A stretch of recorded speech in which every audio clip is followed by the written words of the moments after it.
But I wanted to see your white pill and advance you one pill, because there's something I think I've had a realization about what the future looks like when it comes to the conservative population. All these kids who were forced to wear masks 8 hours a day, day after day after day after day, and hated every second of it. And they saw their mother lose her job because she wouldn't take the vaccination. And they saw their daddy lose his job because he wouldn't do XYZ that the government man was telling them to do, and watch their lives get destroyed and watch their own person be violated over and over and over, day after day, year after year now.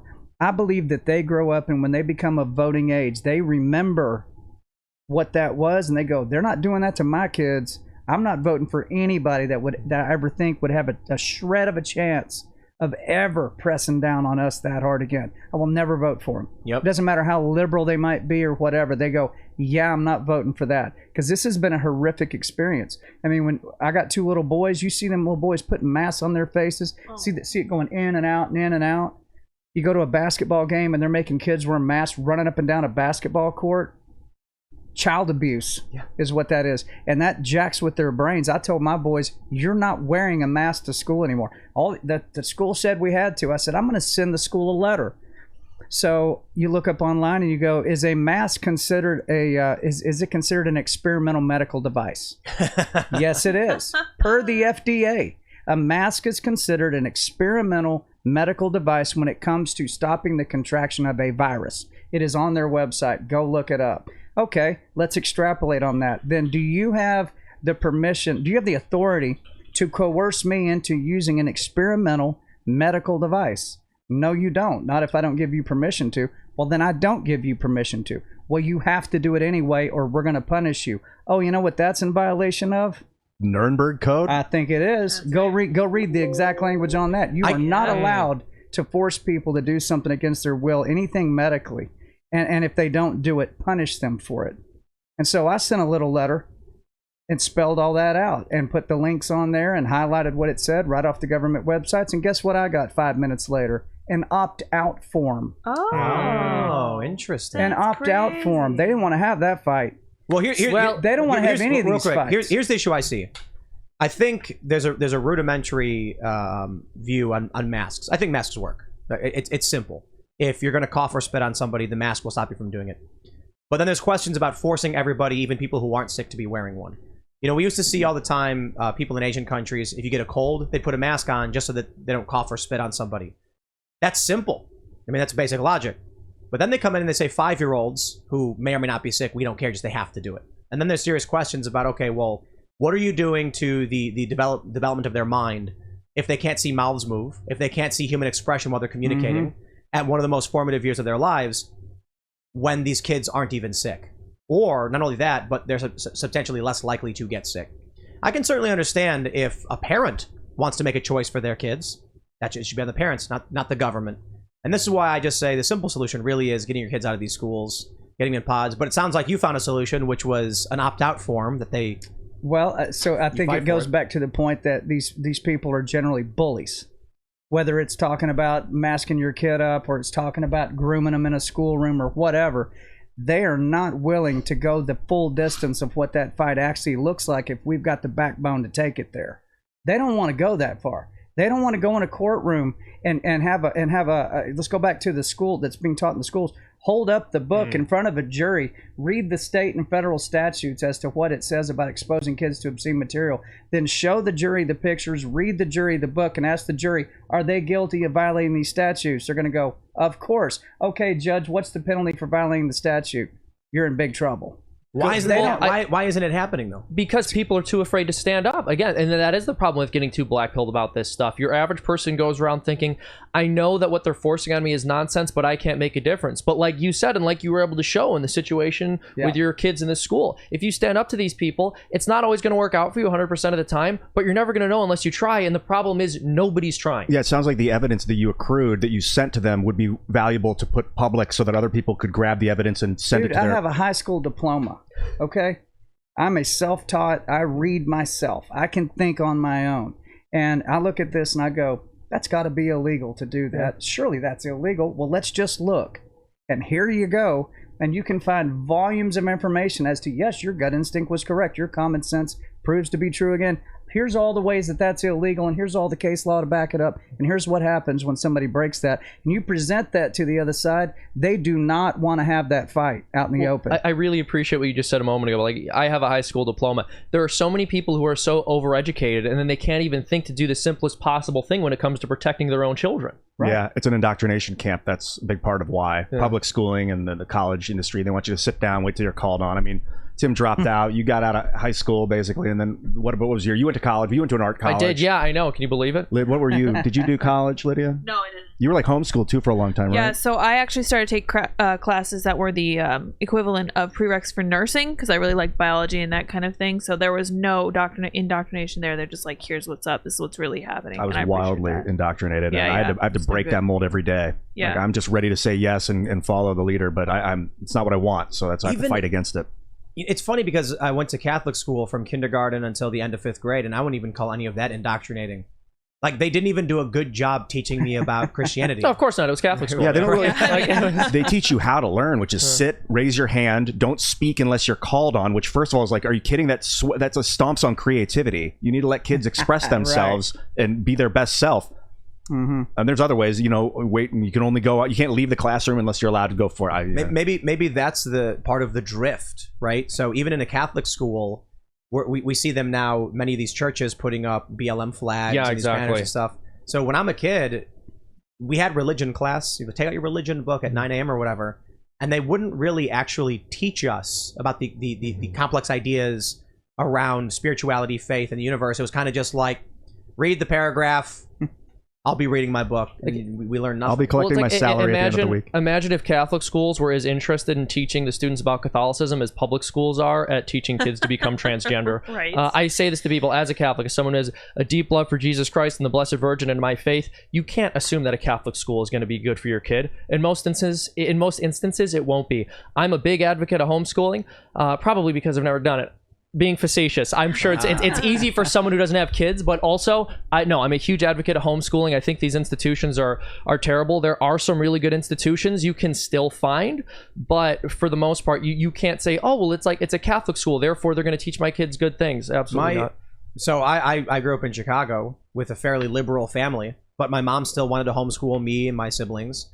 And then once I went to Catholic school, kindergarten to 5th grade, then public school 6th to 8th.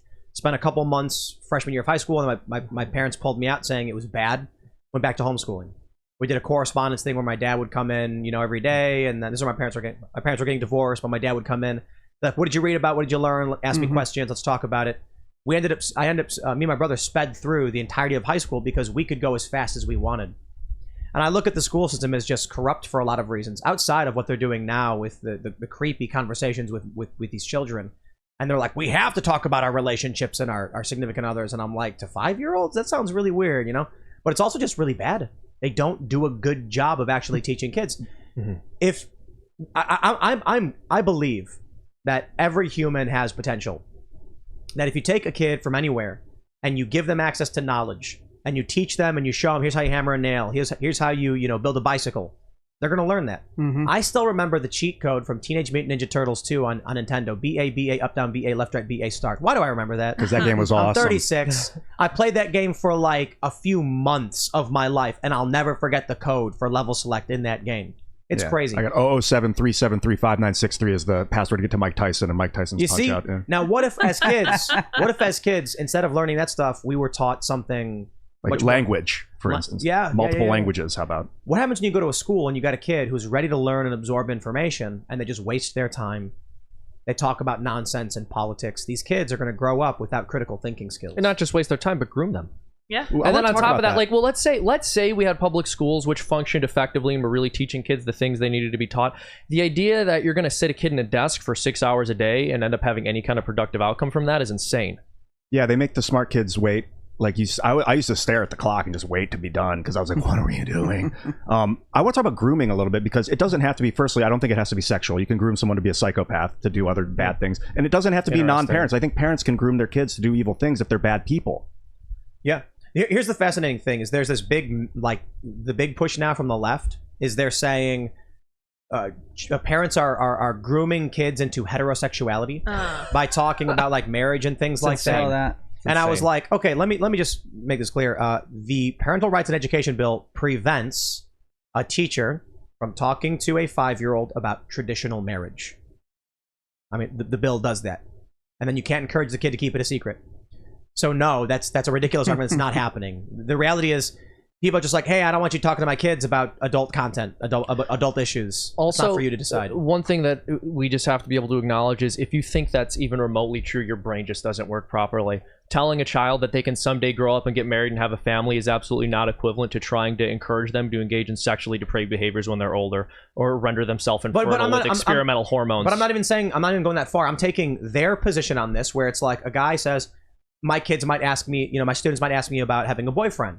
And it's like, yeah, that's not banned. You can literally be like, yes, it's a photo of my boyfriend. Now, if you want to understand, but you're a boy too, well, maybe you should talk to your parents and they can help you understand these more adult concepts. And the kid will say, okay, and that's it. Instead, they're like, let me tell you about all of it. That's not, if the kid's confused or doesn't understand because they're not exposed to it, you just simply say, maybe it's something your parents should talk to you about. I'm not here to teach you about that stuff, but talk to your parents. It's the guise of education. That's all this is. They are hiding behind the guise and the excuse of and the shield of, they think, education. If you take the same exact situation, same exact scenario, same exact people, and you put them out in a public park, or you put them at a mall, or you put them over at somebody's house or whatever, and the same exact thing went down, you would have the right to go after those people. Yeah, I feel like the politicians are wrecking the economy as under the guise of politics. Right? Yeah. They're just a bunch of people that have done a really horrible thing to us in the last couple of years. I think Nancy Pelosi, Joe Biden, Mitch McConnell, they should have retired a long time ago. They're passively letting the Federal Reserve annihilate our economy. It's not. No. I get that, but what I'm saying is, in addition to this other stuff. I mean, look at what age do you retire from baseball? You guys 38, know? 40, 41. Well, Tim, if there's one thing we've learned, the left, age is just a number. Yeah, it's true too. Yeah. There's solar age. Do you guys and remember when I genetic think age. I think it was Snapchat had a sticker that said "Age, love has no age." Ugh. Disgusting. Yeah. Yeah, and it got pulled because people were like, "What does that mean?" I do believe there's solar age, which is how many times your body's been around the sun, but then there's your genetic age, and some people age faster and slower depending on how much damage you're doing to your telomeres. My point is just simply, in any other industry, all of these people would have retired. Not every single one, but like Pelosi, Dianne Feinstein, Joe Biden, come on. It's about time. They should have retired 20, 30 years ago. Why do they have power? I don't understand. I mean, it's the system. It's the system we built, that our ancestors built, that we can vote a popularity contest to put someone in forever. It's the apathy of the people. We are too comfortable. Everything is too good. So people just stopped paying attention. The left stopped paying attention. The Democrats stopped paying attention, and then the woke nonsense came in, and they just adopted it and said, fine, we'll use it. The right stopped paying attention, and they let the cultural institutions get taken over by woke left insanity. And here we are. That's a tidal wave that's coming, though, is on the local level. I can tell you right here in Middle Tennessee, every single county in Middle Tennessee has parents and grandparents who are running for school board positions, county commissioners, you name it, all the way up and down the tickets. And these guys are running for the hills. They don't know what to do because the parents are so fired up that the schools won't listen to them. And are just running roughshod over their rights as parents. They're just going, well, I'm a stay-at-home mom, but I'm running for the school board. My name's Sally. Vote for me. And they're like, I'll vote for you, Sally. No problem. I'm telling you, this is happening all over the U.S. They're gonna turn these little local situations upside down, and I don't think they'll ever get their power back because we have been asleep. We've been asleep a long time. We just assumed that. They got to be good people because they're on the school board. They care about kids, right? That seems like an easy thing to do. Yeah, but that's not true. They had another agenda as to why they wanted to be on the school board. And now we're all learning that. And so regular old people are standing up and flipping it around. I'd love to be on my kid's school board. Absolutely. When your kids like you and they see you at school, it improves their mood, and then they become more popular and well-liked at school. That's your dad? That's awesome, man. You know what works for Timcast, for our company? I encourage people, and within reason, to bring their kids into work when they can.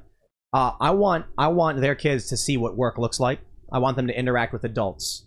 I think you should treat kids like adults, within reason, obviously. You treat it. You can cuss at an adult. You can get into an argument with them. You can show them certain things you wouldn't show a kid. But you talk to them on matters age relevant as if they were adults.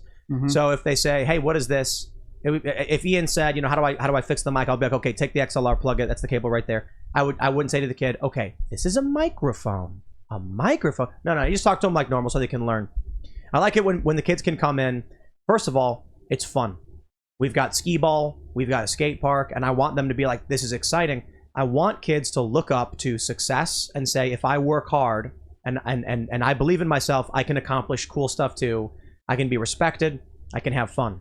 Mm-hmm. And I want them to see real working adults interact with each other. Here's trade. Here's money being exchanged. Here's, I need this job done. Here's how you help chickens. Here's how you clean the floors. Mm-hmm. So that's what I really like. I think that's infinitely more valuable than what schools do. My family owned a business when I was a kid, and that's what I saw. I saw adults talking about politics. They talked to me. They didn't care that I was a kid, and they'd be like, I got to learn from real people. I can tell you some of the stuff I tell my boys is, you want to play baseball? I want to play baseball. I want to be in the MLB. He's 10 years old. I go, all right. He goes, and there's this bat. It's called a Marucci bat. And that's like the best bat you could possibly get. He's not on the team yet. I said, I'll tell you what. I'll get you that Marucci bat. You go pick out the best glove that you want.